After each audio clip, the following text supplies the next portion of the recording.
Vamos orar. Pedimos aos companheiros de mediunidade para que ocupem os seus lugares para este momento abençoado de paz, de reflexões. Que possamos sair daqui jubilosos, agradecidos a Deus pela oportunidade que o Espiritismo nos dá de ver a vida na sua plenitude. Nós te suplicamos, Jesus, pelos companheiros de mediunidade, aqueles companheiros que se estão doando para o ministério do auxílio, para a caridade. Fortalece-os no bem, para que disponham de energias capazes de renovar-nos, de nutrir-nos e de dar-nos paz. Também te pedimos por nós próprios, por aqueles a quem amamos, nossa família, nossos afetos, as pessoas que fazem parte do nosso canhenho de bondade, mas também pelos que se fizeram nossos inimigos e nos desejam mal. Pedimos por eles,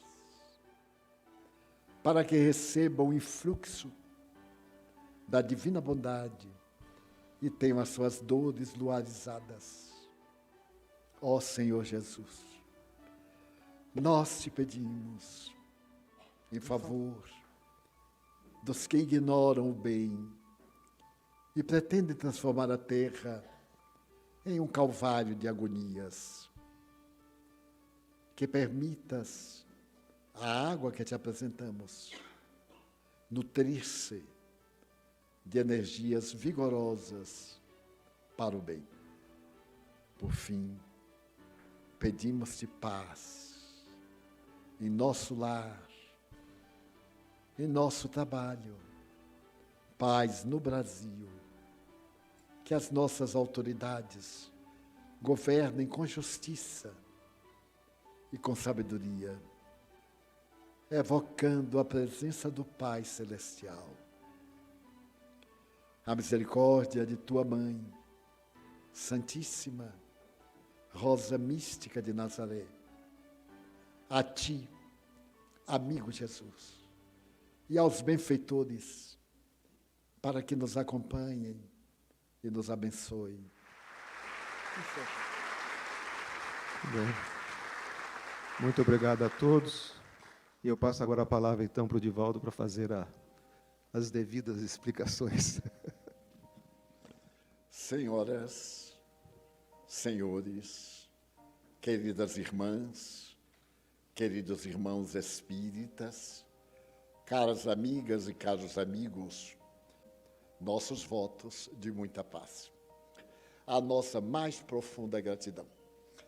Então, recordando-me do apóstolo Paulo, eu meditava a respeito e fiz uma análise, naturalmente muito breve, dos acontecimentos do cotidiano, da nossa civilização rica de valores tecnológicos e pobre de valores éticos. Na atualidade, rica de favores da ciência, aumenta a cada momento o número dos ansiosos, dos desequilibrados, dos que perderam a esperança de viver, daqueles cuja vida é tida na psicologia como vidas vazias. Pessoas que ainda se perguntam: o que é que eu vou fazer da minha vida? O que fazer da minha vida? É uma interrogação muito popular. E, lamentavelmente, depois de havermos recebido das religiões, nas diferentes regiões do planeta e nos diferentes períodos por que passamos, encontramos-nos com uma estatística alarmante. Por exemplo, a Tchecoslováquia, ou a atual República Tcheca, República Eslovaca, a República Tcheca, 94 dos seus habitantes são ateus. 94%. Materialistas. E a internet, há poucos dias, estava mostrando a paisagem do ateísmo e, ao mesmo tempo, a resposta da demonologia à religião satânica e à religião do materialismo. Em Londres, onde foi fundada a religião do materialismo, existem, no país das Ilhas Britânicas e da Cornwalls, aquelas que pertenceram à coroa, 10 milhões de adeptos. 10 milhões. E nas artes mágicas, e denominadas demoníacas, é a que mais cresce hoje no mundo. É uma reação psicológica normal. Já que não saiu como eu queria, eu me ponho do outro lado. É assim que nós fazemos. E graças a isto, nós somos uma sociedade triste, uma sociedade que deixou de sorrir. Nosso riso, muitas vezes, é um esgar. É algo que colocamos na face para impressionar. Não tem aquela espontaneidade que produz substâncias para a manutenção da saúde, porque um dos elementos para a saúde é o riso. E por isso mesmo a divindade fez o riso utilizando-se de recursos orgânicos os menos desgastantes. Para sorrir, nós usamos somente 2 nervos, principalmente o risóris. E para enfezar, nós contraímos 18 nervos. Por isso, as pessoas de maus bofes envelhecem mais do que as pessoas alegres, porque a própria alegria é uma terapêutica de preservação da saúde. Mas a nossa é uma sociedade que não sorri. Faz uma máscara que é treinada no espelho para dar a impressão de que tudo está bem, até a hora em que nós nos casamos, nos aproximamos ou nos afastamos. E a pessoa tira a máscara e desvela-se. Aquela pessoa gentil, aquelas palavras doces ao ouvido, aquelas promessas transformam-se no amargo fel, no punhal da vingança, nas perspectivas do ódio. E aquele rosto angelical é uma carantonha de características demoníacas que levam ao assassinato, ao suicídio, à destruição. Faz uns 20 anos, eu terminava uma conferência na Casa do Brasil, em Nova York. E depois que terminei a conferência, vieram pessoas amigas. E é normal fazer um pequeno círculo para perguntas, para opiniões, para mantermos o contato com o povo. E eu estava no meio de um grupo bem animado de brasileiros, mas também de americanos, de franceses e de outras raças, quando um senhor americano de 40 anos, mais ou menos, semblante marcado por uma melancolia depressiva muito característica, permanecia a certa distância me olhando. À medida que o círculo foi diminuindo e as pessoas se foram, ele se aproximou. E num breve momento, entre uma e outra pessoa, disse: Sr. Divaldo, eu gostaria muito de lhe falar, mas amanhã o senhor já viaja para Boston, onde eu tinha um seminário. E então, talvez nós nos vejamos mais nunca. E eu gostaria tanto que o senhor conhecesse a minha história para contar aos seus auditórios. Como os irmãos têm uma vaga ideia, durante 78 anos, eu estive pregando em toda parte, desde grupos e indivíduos de uma pessoa, 2, até 16 mil em Brasília, lá no Nilson Nelson, onde foi realizada uma atividade da Federação Espírita Brasileira, e a catraca registrou 16 mil. A Porto Alegre, quando tivemos a oportunidade de falar, no dia 1º de junho de 1984, para uma média de 15 mil pessoas com a temperatura de 3 graus. mas também grupos de uma pessoa e grupos de pessoa nenhuma, como aconteceu numa cidade na Áustria, em que nós fomos convidados por uma universidade, preparamos-nos, saímos de Viena, um grupo de 3 automóveis, e quando chegamos, esperava-nos a anfitriã, e disse, não sei o que se passou, não veio ninguém. Olha ali os anúncios de propaganda. Eu aí fui olhar, a data estava errada. Eu achei o máximo. Ela dizia, veja bem, eu digo, mas eu estou vendo bem, só que hoje não é amanhã. Aí ela caiu em si, alguém havia errado, e como nós às vezes lemos uma coisa antes, toda vez que lemos, projetamos aquilo que está no inconsciente, e não aquilo que está escrito. Aí rimos muito, e ela me disse, Edivaldo, me desculpe, eu digo, não vou desculpar nada, vamos para a sala, uma sala magistral da universidade, e com todos os recursos de tecnologia, para projetar slides, naquele tempo dos slides, para isto, para aquilo, mas somente nós que viemos de Viena. E então ela disse, o que é que você vai fazer? Eu digo, a palestra. Mas não tem ninguém. Eu digo, então nós não somos gente? Essa turma que aqui está, quase 20 pessoas, vão ter que me ouvir, com tradução. A nossa tradutora, Edith Burkhardt, adorava fazer as traduções. E eu digo, hoje, Edith, a palestra é também para você, para mim, para ele. Fomos para a sala, fizemos a palestra. Eu duvido que alguém já tivesse tido um público desse. Público nenhum, somente a equipe. E uma maravilha, porque era espírita, ficou mais espírita. Muito bem. Então me dizia o Senhor, como o senhor viaja muito, de vez em quando, a minha história será muito útil. E logo depois que ele me contou a história, que me estarreceu de emoções, eu programei-a e em Boston, eu já contei a história, dei uma ajeitadazinha baiana, né, não podia contar fielmente, porque Boston a New York são 3 horas de viagem, poderia ter alguém, então dei uma melhorada, coloquei, por exemplo, que a esposa dele era uma negra baiana, bonita, do axé e tal, passaram os seus anos.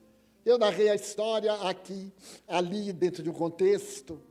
E ontem à tarde, quando eu pensava qual a mensagem que eu vou discutir com os meus irmãos, me veio a história, mas como se eu estivesse ouvindo na hora.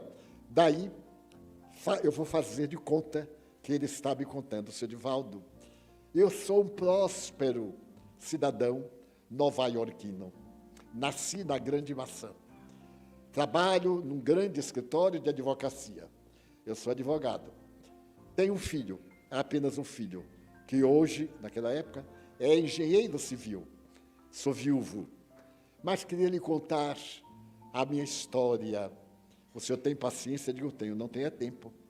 Você vai reduzir ao máximo, porque eu não estou hospedado em Nova York, eu estou hospedado numa cidade do estado, ainda 1 hora de viagem para voltar para casa, e as pessoas estão me esperando. E ele me sintetizou. Foi uma noite inesquecível. Eu estava casado fazia 18 anos. E o casamento, à medida que passavam os anos, foi perdendo o encanto. As carícias, os almoços, os jantares com vinho, foram desaparecendo. E quando me dei conta, a minha união era mais presencial do que afetiva. Eu amava minha esposa, claro, mas fazia quase 8 anos que não tínhamos nenhum contato físico, embora dormíssemos numa cama de casal. Nem nos dávamos conta, nos acostumamos tanto. O casamento deixou de ter aquela beleza, e isto começa quando deixamos de conversar. Então eu quero falar a todo mundo aqui, e a quem me ouve, para os sinais. Não ter assunto, o silêncio com as pessoas queridas. Quando estamos amando, o tempo não basta para as conversas, para os elogios, para as mentiras agradáveis, para tudo. Mas devagar, ele vai diminuindo. A pessoa já sabe tudo. Levanta naquele mesmo horário, vai para o trabalho, volta. A rotina, segundo fator que mata qualquer união de afetividade. Não faça rotina. De vez em quando, faça uma coisa diferente. Brigue, mas fique de mal, no máximo 3 dias. Porque se demorar mais, um perde o outro. Porque logo se arranja substituto. Não existem vazios. Todo vazio a gente preenche. Frequentamos aqui a reunião. Toda terça eu vou, todo sábado eu vou, todo tal período eu vou. E, de repente, acontece um incidente e eu não vou. Na próxima semana, eu também não vou. Dificilmente retorna. Porque arranja uma coisa e coloca no lugar, sem dar-se conta. Porque nós somos feitos de renovação. Nossas células, a cada segundo, renovam-se. Nossa mente dinamiza-se através dos ideais. As mentes preguiçosas ficam somente no passado. As mentes saudáveis vivem sempre no futuro. As mentes ideais vivem no presente. E com o presente recorda o passado e programa o futuro. Mas não faz qualquer coisa só porque faz todo dia. Como faz todo dia, fica cansativo. E a gente faz para se ver livre. Portanto, ao invés de ser uma motivação, é uma desmotivação. E então, naquela noite especial, eu resolvi pedir divórcio da minha mulher. Porque sem me dar conta, eu perdi a química. E naturalmente ela também. Embora nós não falássemos. Mas não havia mais. Eu chegava do trabalho, ela trabalha também no escritório de advocacia. Repetíamos, falava de um caso, de outro, mortos de cansaço, íamos dormir. Levantávamos, beijinho aqui, beijinho ali, íamos trabalhar. E então, chegou a um estado que me apareceu uma outra, gentil, mais nova, claro. Sempre a alma gêmea é mais nova, já notaram? É mais nova, é mais bonita, ri mais. A esposa já está meio cansada. Vou rir para aquele cara, coisa nenhuma. Ela também está de olho em alguém.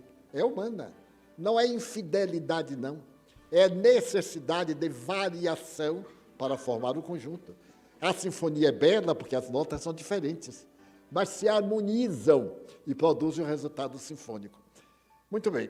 E então eu resolvi falar com ela. Estávamos jantando, em silêncio, como sempre. E então eu disse, eu sei que você vai reagir, mas eu não aguento guardar por mais tempo. Eu estou com outra mulher. Há muito tempo que eu não sou seu marido, apenas no papel.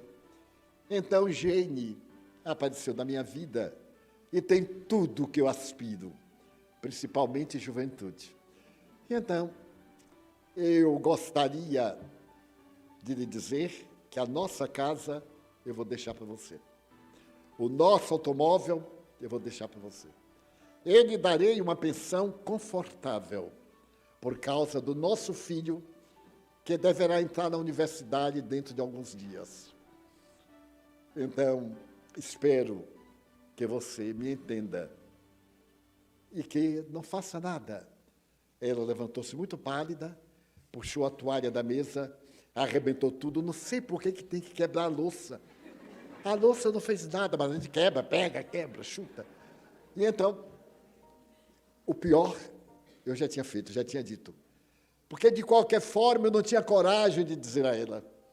Meu silêncio, seu silêncio, eram camuflados. Nós fazíamos de conta que tudo estava bem, como nós fazemos também. Aí ela foi deitar, chorando muito, e eu disse, meu Deus, a primeira parte foi dolorosa. E percebi que a amava. Não amava como quando a conheci. Mas era minha companheira, fazia tantos anos, experimentou a dificuldade, o desemprego. Agora eu estava muito bem, ela foi que me ajudou. Ela estava muito bem, fui eu quem a ajudou, e etc. Então, me conformei. No dia seguinte, quando eu cheguei à casa, à hora do jantar, ela estava numa saleta escrevendo, mas a mesa estava posta, eu apenas peguei o jantar na cozinha e, em silêncio, eu fiz o jantar, estava muito cansado, fui deitar-me. No dia seguinte, Também, quando eu cheguei, ela continuava escrevendo. Eu digo, mas o que será que ela está escrevendo?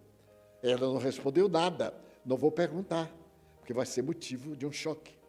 E eu quero o divórcio o mais rápido possível, dizia-me para mim mesmo, porque agora, ao seu lado, eu não me sentia bem, porque eu estava pensando em Jane. No quarto dia, quando eu cheguei, ela estava sentada à mesa com algumas folhas de papel. E então lhe perguntei, qual é a sua resposta? Ela disse, bem, é muito difícil dar uma resposta. O semblante dela estava muito pálido. As lágrimas corriam, a voz embargada. Ela disse assim, eu lhe darei o divórcio. Não quero o seu carro, não quero a sua casa, não quero a sua pensão, não quero nada. Só quero uma coisa. Quero que você me dê um mês. Eu não gostei, porque eu havia prometido a Jane que naquela semana me casaria com ela. E a esposa colocava um mês. Será que eu ia aguentar um mês com aquela mulher de que me estava separando? Mas ela foi inflexível. E nesse mês, há um detalhe. Você não vai dizer ao nosso filho que nós estamos nos divorciando, porque ele vai fazer vestibular para a universidade. E será um choque muito grande. Provavelmente, ele perderá no vestibular. Depois, nesse mês, eu quero repetir a cena do nosso casamento. Quando eu cheguei, e você me carregou da porta até o quarto de dormir. Carregou-me. Agora, eu vou lhe pedir que durante o mês, todo dia, você me carregue do quarto até aqui a sala de jantar, quando eu vou sair para o nosso emprego. Eu disse, mas é uma coisa ridícula. Carregar você todo mês é a minha condição. Então, você resolva. Eu fui falar com a Jane. E a Jane deu risada, gargalhou muito, que louca. Isso é um capricho, para ver se ele cria remorso. Eu, se fosse você, não carregava, largava de mão. Mas a minha consciência me dizia que custa carregar do quarto até a sala. Ela não era muito gorda, era fácil de ser carregada. No primeiro dia, ela se levantou, vestiu-se e ficou em pé na porta do quarto. Eu vesti-me e carreguei-a. Carreguei-a, ela era leve. Eu não me lembrava mais. E quando fui saindo do corredor, nosso filho passou e disse, meu Deus, como estão os dois pombinhos? Eu a coloquei na sala de jantar, fui trabalhar e ela também. No segundo dia, eu já fiquei na expectativa. Que coisa curiosa. Ela não era tão pesada. E, afinal, não era nenhum sacrifício. Eu podia fazer aquilo de letra. Carreguei-a até a sala. No terceiro dia, eu estava me vestindo, enquanto ela estava olhando os perfumes. E escolhi o perfume do dia do casamento. O vidro estava acabando. E ela colocou esse perfume.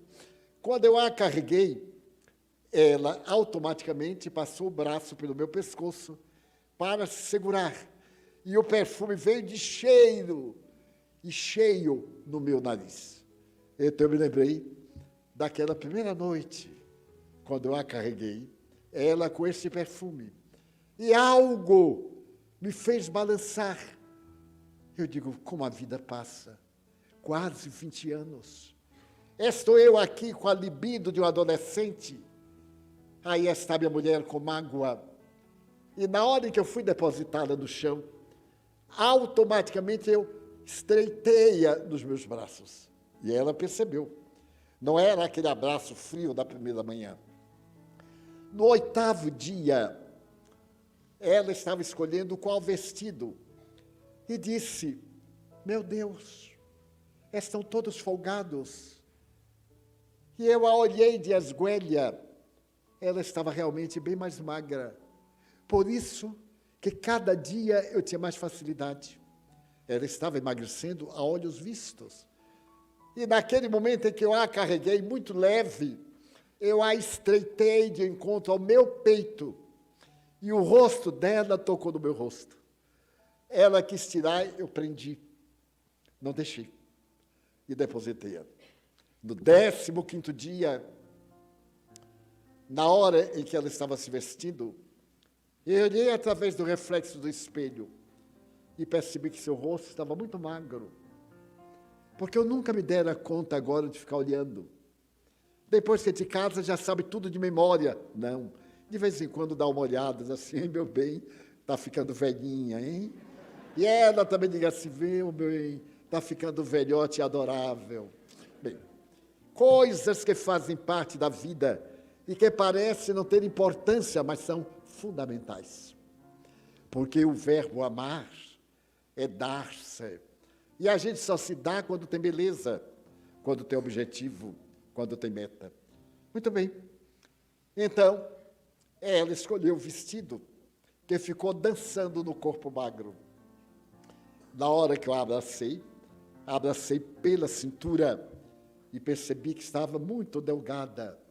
Aí eu erguia de uma vez e olhei para o rosto dela bem perto do meu e sorri. Ela estava com lágrimas nos olhos. Ela também sorriu. Sorriu e encostou a cabeça no meu peito. Um gesto de tanto carinho. Sem me dar conta, com o braço que eu carregava, acariciei-lhe os cabelos anelados, que eu costumava brincar, torcendo com o dedo. Então eu peguei uma mecha de cabelo e deslizei como antigamente. Ela então sorriu, e eu notei que o riso era muito triste. No 20º dia, quando eu saí do escritório, eu me lembrei muito dela. E dizia, faltam 10 dias. Por que a vida é tão rápida, quando gostaríamos que ela fosse mais lenta? No 25º dia, eu saí do escritório e fui à casa de Gene. Quando ela veio me abraçar, eu disse, Gene, eu venho lhe dizer que nós não vamos nos casar. Eu amo a minha mulher. Nosso casamento estava meio morno, mas eu quero dizer que é a única mulher a quem realmente eu amo. Ela está muito magra. É provável que não me atenda ao padrão sexual, mas ela é inesquecível. Ela tem sido tão gentil. Não me disse uma palavra durante esses dias. Jane pensou que era brincadeira. E quando viu que era sério, ela mudou e apresentou a outra face. Deu-me uma bofetada. E aquela mulher sorridente ficou vermelha de cólera. Empurrou-me porta fora, bateu a porta. Disse palavras vulgares que me surpreenderam. Era a outra Jane, que eu não conhecia. Eu saí. Flutuava. Passei numa floristeria e pedi uma dúzia de rosas vermelhas. Minha mulher amava muitas rosas. Eu comprei uma dúzia, escolhi os melhores botões. Então a funcionária disse assim, não quer botar um cartão? Não quer botar uma frase? Coloque, por favor. Eu a carregarei todos os dias da minha vida até que a morte nos separe. Coloquei o cartão. E fui para casa assoviando. Quando o homem está assoviando, é coisa boa. Estou dando dicas, hein? Apertem e botem para assoviar. Quem não sabe, que aprenda. Cheguei em casa, a luz estava quase toda apagada. Só estava acesa uma meia luz de um abajur, o nosso quarto de dormir. Eu digo, ela deve estar descansando. Vou fazer-lhe a maior surpresa. Cheguei à porta do quarto, realmente. Ela estava deitada de lado, de costas para a porta. Eu olhei o buquê, me aproximei e coloquei suavemente à frente dela sobre o travesseiro, para que ela sentisse o perfume. E ajeitei o cartão de forma que ela pudesse lê-lo. Mas quando eu lá toquei, ela virou de lado. Minha mulher estava morta. Então, eu não pude acreditar. Só aí eu vinha saber que ela estava com um câncer. Enquanto eu estava arranjando outra, ela estava lutando sozinha contra um câncer de colo de útero. Não me disse nada para não me preocupar. E no dia em que eu falei com ela, dizendo que íamos divorciar-nos, ela havia recebido a palavra final do cancerologista. Ela estava com muita metástase, especialmente nos ossos, no pulmão e no cérebro. E o médico lhe disse: a senhora não tem um mês de vida. Faça tudo o que tem que fazer, porque com um mês de vida, o câncer terá vencido. E então eu vi que essa mulher extraordinária me pediu um mês, porque sabia que antes de um mês ela ia morrer. E não desejava que se dissesse mais tarde que ela morreu por causa do divórcio, que eu a houvera morto. Então, tendo ela morrido de câncer, era perfeitamente normal. E não ficava nenhum constrangimento para ele. Eu enterrei minha mulher.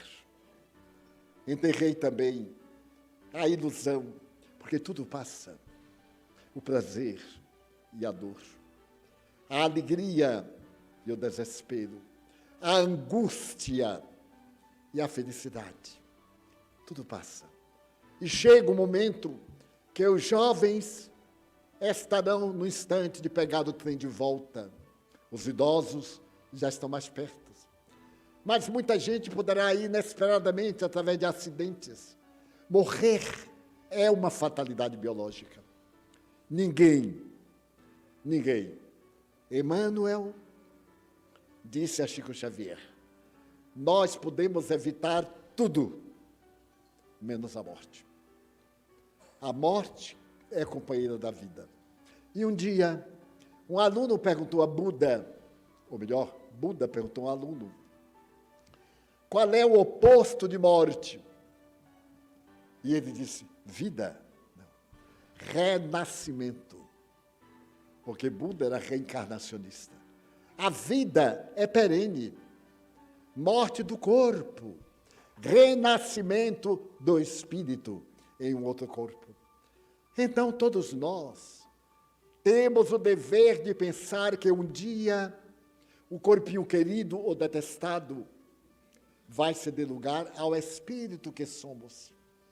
E cada um vai despertar, conforme cuidou do espírito.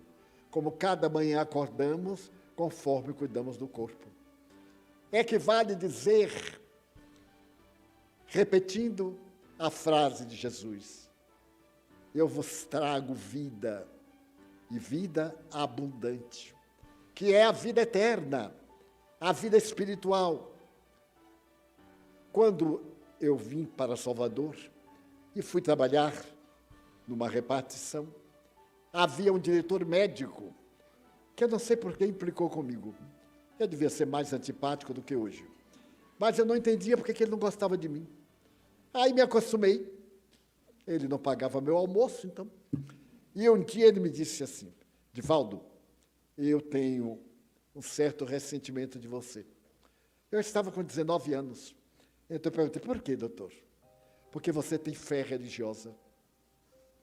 Você tem certeza de que a morte não existe? Eu digo: eu tenho, sim, senhor. E tenho tanta certeza que eu vivo para morrer. Eu vivo pensando no depois da morte.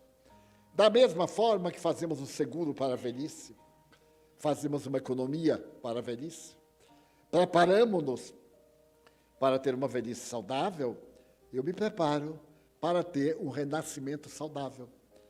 Então, pessoas fazem depósitos bancários. Eu faço depósito espiritual. Todo e qualquer bem que eu faço, eu digo a Deus para ele não esquecer. Eu digo, anote aí. Porque, de repente, ele tem uma amnésia e só anota meus defeitos. O que há? Anote aí. Vá anotando, porque eu não esqueço nunca. E se ele esquecer, eu lembro. Ele disse assim, eu gostaria de ter uma fé, por isso que eu lhe detesto. Porque você não tem nada, é um pobretão. E é tão feliz, está sempre contente. E eu venho de uma família muito importante, declinou a família, possuo muitos bens e tenho tanto conflito. Eu aí ri por dentro, né? E fiquei por fora, disse, graças a Deus. Deus é misericordioso. E ele então disse assim, eu ficaria muito feliz se você me convencesse de que a vida continua. Eu digo, é fácil. Vai demorar um pouquinho. Ele disse, é. Por quê? Porque o senhor vai morrer. E quando morrer, vai ver. Se tiver vida, o senhor vai me aparecer, porque eu sou vidente, e vai me dizer, olha, a vida. E se não houver, nós dois viramos pó, e a felicidade foi o que nós fizemos. E isso acabou, tornamos-nos amigos. Eu fui trabalhar no setor de administração hospitalar do Instituto. E passaram-se os anos, eu me tornei um velhote. E quando eu estava bem velhote, eu recebi um telefonema da senhora dele que ele havia desencarnado. Um problema cardiológico. Então eu orei muito por ele. Era uma pessoa amiga, querida. Orei, pedi a Jesus, ele disse assim, agora ele vai ver que a vida continua. E me esqueci. Depois de um tempo, já orei bastante, agora bota outro no lugar. Tem que ir substituindo, senão é um catálogo telefônico que não acaba nunca. Então, certa noite, eu estava orando, já por outros, quando ele entrou. Entrou com o aspecto da desencarnação, as marcas orgânicas na face, e fez assim, ei, Divaldo. Eu disse, doutor fulano, ele disse, não é que o diabo da vida continua? Eu disse, não me diga. É. Ele disse, será? É. Não morri nada, cara. Estou aqui vivo da Silva. Eu vi que os da Silva são mais vivos. Eu não morri nada, minha mulher fica lá chorando, reclamando, e eu grito para ela e ela não ouve. Eu venho aqui lhe fazer um pedido, dizer a ela que eu estou vivo. Eu digo, eu não. O senhor apareça em sonho. Ah, mas como? Eu digo, aí pergunte aos guias espirituais. Eu não vou ensinar espírito, mas a verdade é que o senhor está vivo. Ele disse, pois é. Estou lhe esperando, viu, Divaldo? Eu digo, ótimo. E quando eu o vir, aí eu digo, já morri, porque ele está desencarnado. Passaram os anos, eu envelheci, e ele passou a me acompanhar. E um dia eu perguntei, mas doutor, nas minhas palestras estou me acompanhando. Para quê? Ele virou o rosto e fez assim, para ouvir o que você diz ao povo que fica pensando que é bobagem. Diga para eles que eles vão morrer iguais a mim. Eu digo, vou dizer, estou dizendo, né? Se alguém não acreditar, não me preocupo, porque vai morrer da mesma forma. Então a vida tem um sentido. E o sentido da nossa vida não é apenas especular, o câmbio, a bolsa de valores, a taxa de juros, o que é que podemos lucrar, como podemos mentir, enganar o outro, tudo isso fica. E a gente vai nu, conforme nasceu. Leva o que somos, não o que temos. O que temos é empréstimo, o que somos é posse. Os meus atos são meus. Os meus recursos são da vida. Passam de mão. E talvez um dia ainda voltem às minhas mãos. Eu tive um irmão que era muito austero. Ele era um modelo da família, era o mais velho. Era de temperamento muito forte, fortíssimo. Ele me dizia, você com esse negócio de espiritismo é um psicopata. Eu, quando odeio, eu odeio até depois da morte. Era um temperamento muito especial. Mas não sei porque eu gostava de meu irmão. E ele me queria muito bem. Brigava com os outros, ficava de mal temporada. Imagine 13. É muita gente dentro de uma casa. O pai, a mãe, galinha, gato, quando somava, era uma coisa horrível. E então, esse irmão casou-se e o sonho dele era ter um filho. A esposa ficou gestante e teve um aborto espontâneo. Ele não a perdoou, acusou-a de que houvera morto ao filho dele e ficou de mal. Ficou de mal 20 anos. Dormiam no mesmo quarto, de mal. Olha aqui, nós somos tão infantis, na mesma cama, de mal, de costas, um para o outro. Era um exercício impressionante. E ela era uma pessoa fantástica. Eu, às vezes, perguntava para ela assim, mas você não tem raiva dele? Não tenho. Quando eu vejo aquele tora de madeira deitado do meu lado, eu digo assim, miserável. Mas, Divaldo, quando ele adoece, eu peço a Deus que todo mês ele tenha uma doença, porque ele fica tão bom. Sou eu quem dá o chá, quem lava o pé. Tinha uma coisa de lavar o pé com água morna, umas práticas. Aí eu faço. Mas ninguém falava o nome do outro. Ele dizia assim, está na hora do escalda-pés. Ela ia buscar bacia, esquentava água. Eu digo, uma hora, bote quente, queima o pé dele. Bem, eu adorava e ela era, já desencarnou, era uma pessoa ímpar. Muito bem. Certo dia, ele resolveu abandoná-la. Abandonou, encontrou outra, não havia divórcio, e ele alugou uma casa na mesma rua, com uma espécie de vingança, e foi morar com a segunda senhora. Então, todo dia ele passava pela frente com a segunda senhora, para ela saber, né? E ela me dizia assim, seu irmão, eu é que era o confessionário, e que era a medida de briga. Seu irmão passa aí com a outra, não dou importância, a outra vai ficar velha, vai engordar também, ele vai ver, não sei o quê. E eu dizia, é mesmo, porque eu era a favor de minha cunhada. Mas ele não sabia, porque senão ele estava no rol dos inimigos. Passou o tempo, e um dia mudou-se para uma casa vizinha dele, um casal que tinha um filho. E o filho começou a entrar na casa dele, que detestava a criança, por causa da sua perda. Ele era rude com as crianças, era brutal, detestava. E o menino entrava, e ele se apaixonou pelo menino. Se apaixonou de tal forma que começou a perturbar a educação da criança. Os pais diziam uma coisa e ele dizia outra. Ele, que era pão duro, meu irmão era tão avaro que era impressionante. Para a criança, ele dava tudo que a criança não precisava, porque seus pais tinham uma ótima situação financeira. E os pais disseram, não faça isto. Mas ele fazia. A situação foi tão grave que a família resolveu transferir-se para Salvador, para se verem livre daquele pai adotivo que ninguém pediu. Ele ficou apaixonado, contratou um detetive particular para descobrir aonde estava a família morando em Salvador. E, por fim, depois de um ano, descobriu que era no bairro de Nazaré, da Avenida Joana Angélica. Ele, então, veio pessoalmente, descobriu a casa, era um apartamento de um dos primeiros prédios altos, e ele comprou um apartamento de frente para ele. Então, todo sábado ele vinha, ficava no apartamento, olhando pela persiana a criança na sua casa. Vejam que impulso.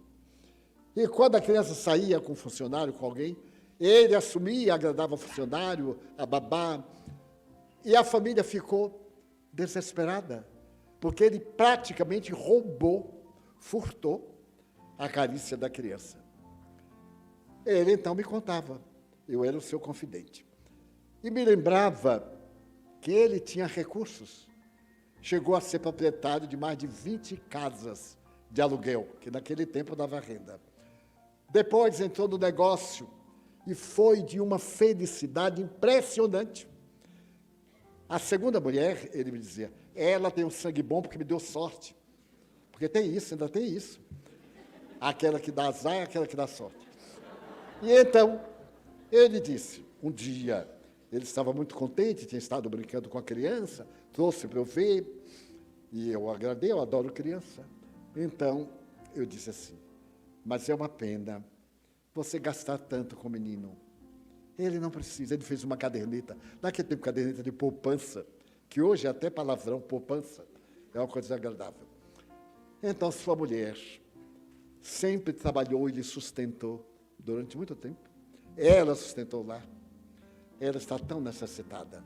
Ela não me queixou, mas eu, há alguns meses, estou ajudando-a, dando do meu ordenado uma pequena parte, porque ela está tendo dificuldade com a profissão que exercia.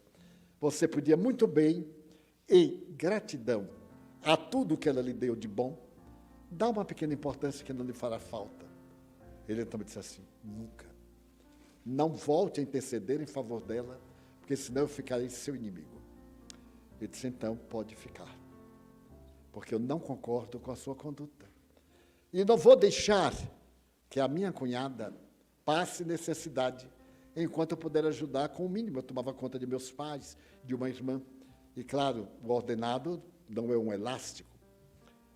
Ele disse, você não se importa que eu fique seu inimigo? Eu digo, não, porque você não me dá nada. Sua mãe, eu lhe disse, você nunca deu um sabonete. Não estou lhe cobrando, não, porque sou eu quem toma conta dela. Mas eu fico admirado de você não ter a sensibilidade de um Natal, do dia do morto, do dia do vivo, comprar um pedaço de sabão massa e dar para sua mãe, que você adora. Ele adorava minha mãe, mas a mão fechada. Ele disse, mas eu não dou porque ela não precisa. Eu digo, exatamente por isso que você devia dar. Quando precisa, é um dever ajudar. Quando não precisa, é uma prova de carinho. Ele chegava aqui na mansão, eu com 100 e tantos órfãos, passando fome. Ele chegava, saltava do carro, o último ano, e dizia assim, não precisa de nada, não é?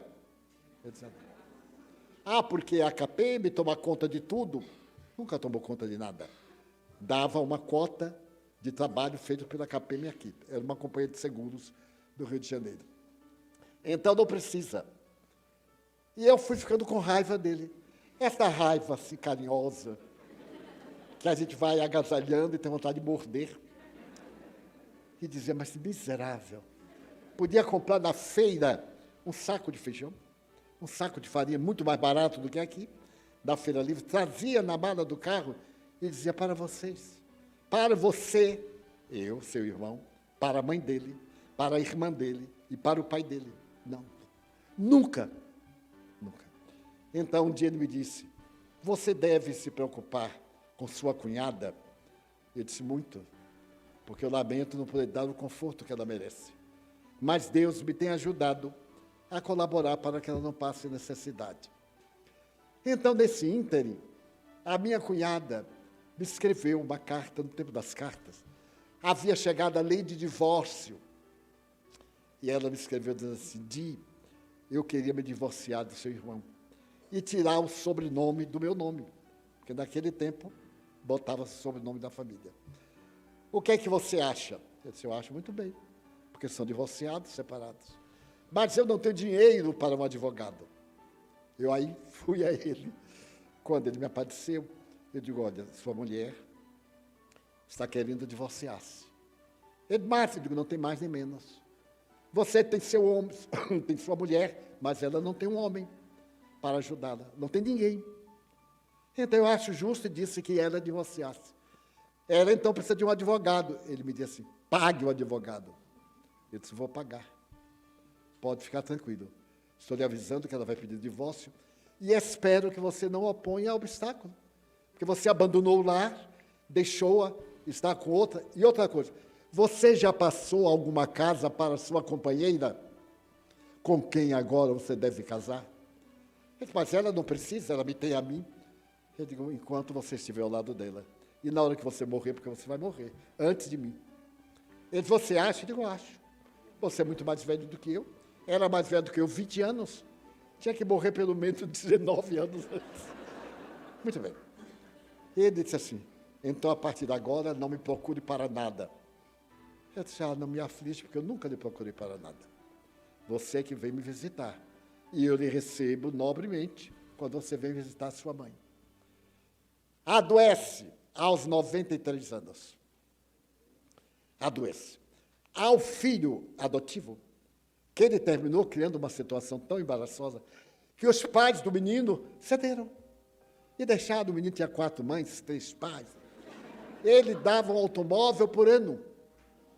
O menino, muito merecedor, foi estudar. Hoje é um advogado ilustre, é um homem de uns 40 anos. E ele dava. E a companheira dava o indispensável, uma vida modesta. Ele vivia modestamente, ela também. Um dia eu disse para ele assim, pegue esse cara, quando você for deitar, diga assim, afinal, você vai me dar uma casa para quando morrer ou não vai? E se ele disser que não, você larga esse cara, porque você vai ficar na miséria, não se iluda.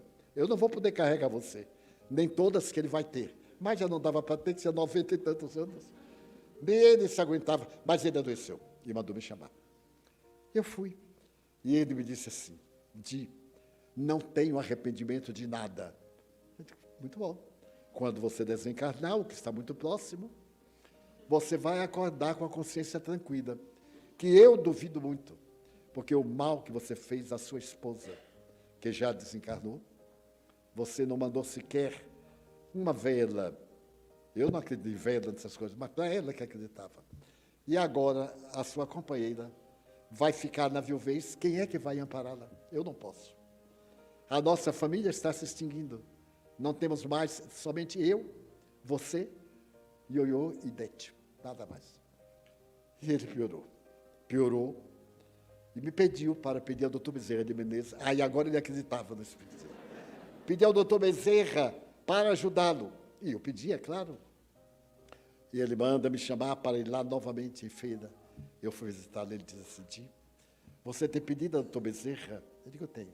Ele me descreveu o doutor Bezerra, ele não conhecia, pois ele me apareceu.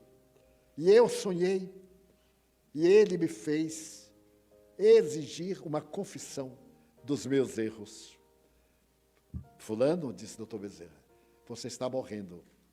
Ainda está em tempo de melhorar, de remendar alguma coisa. Quais são os seus remorsos? Eu aí confessei. Porque eu sou humano, eu tenho remorsos. Muito bem. Enquanto ele estava falando, e aí me lembrei do menino, que era praticamente agora seu filho. Eu perguntei, seu menino, como vai? Aí eu deixei tudo para ele, em cartório. E ele disse, mas você não vai ficar com remorso da criatura que lhe deu tanta sorte? Você nem pagou uma casa melhor para ela morar. Faça algo que ainda está em tempo. Chama aí o tabelião, quem for, e dá qualquer coisa. Garanta para ela, para você ser feliz. Quando eu estava falando, eu tive uma visão. Olhei para ele e o quarto desapareceu. E me apareceu a última encarnação dele, que foi em Tanger, cidade da Argélia, imaginem. E o menino havia sido seu filho, que ele abandonou, porque era um filho fora do matrimônio, com a mesma mulher que hoje veio como sua primeira esposa. Então a reencarnação ali no berço da morte, me falava da vida dele toda, vamos dizer, em 15 minutos. Aquele substrato que estava no éter cósmico, eu pude ver toda a encarnação do meu irmão. E ele, então, segurando minha mão, me dizia, eu estou com medo de morrer. O amor de Deus é impressionante. Eu senti uma onda de ternura pelo meu irmão. Eu gostava muito dele, já. Mas tinha também uma porção de raivinhas que eu fui acumulando e guardando. Aí eu olhei para ele. Era um homem enorme, míope. E me veio uma ternura, uma vontade de carregar como se fosse meu filho. Então, Joana de Ângeles entrou e eu disse para ela assim, minha irmã, não lhe peço que eu receba, mas eu peço a Jesus misericórdia. Quando não podemos pedir outra coisa, misericórdia, Senhor. É uma criança grande. Esse temperamento é orgânico. São reações do organismo. Mas a alma é infantil. É uma alma doente, que viveu 93 anos. E ele então me dizia, não solte minha mão, porque enquanto você me segurar, eu não morro. Eu digo, mas vai morrer, meu irmão. Pode ficar tranquilo, porque já estão preparando você. Você vai sentir um sono e vai ver nossa mãe chegar. Umas 2 horas depois, minha mãe entrou, olhou para o filho e, chorando, abraçou, dobrou-se sobre a cama e começou a aplicar passes nesta região do chakra, o chakra coronário, coroa, o chakra da vida, e a desenlaçar. Ele então me olhou assim e disse, já começou? Eu digo, já começou. Mas vai em paz, que é mãe que está te esperando. E agora, pasmem, quando ele cai do corpo fora, entra a primeira esposa e diz assim, Di, deixa-me abraçar esta alma querida, para me preparar para voltarmos juntos outra vez. Nunca vos deixarei órfãos. Como é bom crermos nesta imortalidade e nos prepararmos para ela. Todos nós estamos viajando, mas viajando para a vida exuberante, a vida de bênçãos, de anjos, de arcanjos, de benjamins, porque Deus é amor. Encerramos a nossa reunião, formulando votos de muita harmonia para todos nós.